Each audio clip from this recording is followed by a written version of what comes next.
Good afternoon, everyone. I'm Juan Lloyd R. Fernando And I'm MC Polio.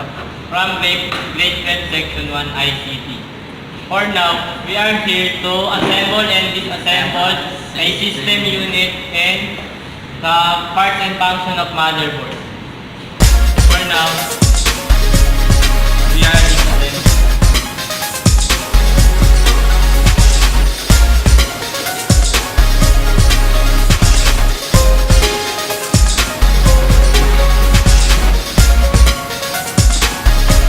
And now, we are just remove a power supply.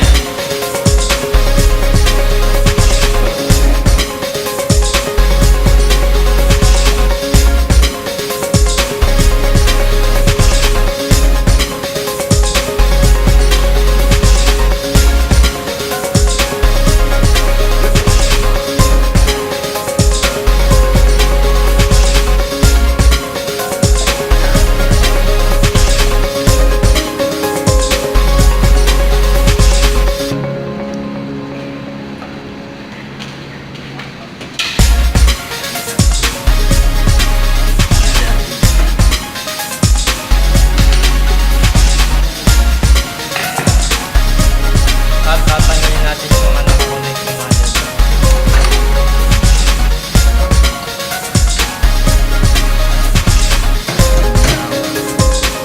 Next is remove the motherboard. Motherboard is a heart of a PC.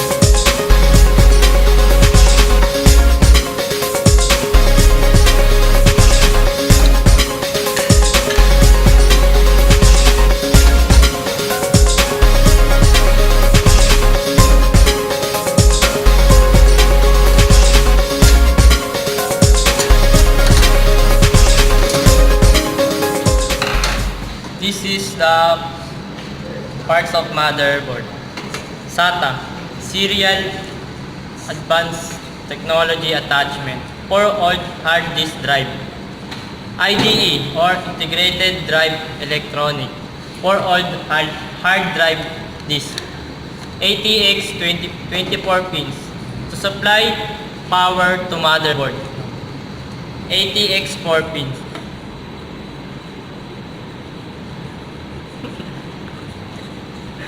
To supply power to CPU. North bridge allows CPU to communicate with RAM slot. South bridge allow CPU with PCI or peripheral components interconnect. Old hard disk drive.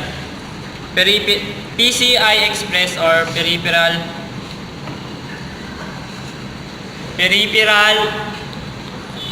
components interconnects express for modern. CMOS for date and time. CPU pan. Under the CPU pan is the CPU. And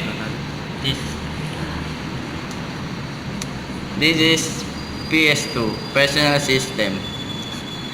Green for mouse, violet for keyboard. And VGA for video graphic. And USB 2.0. And Ethernet and LAN port.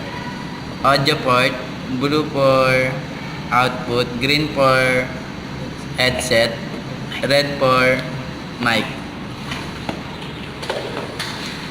And now, we assemble the system unit.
And that's all. And that's Thank you. thank you for watching. Ayun. Sama yun, Tol. Okay na, post mo na.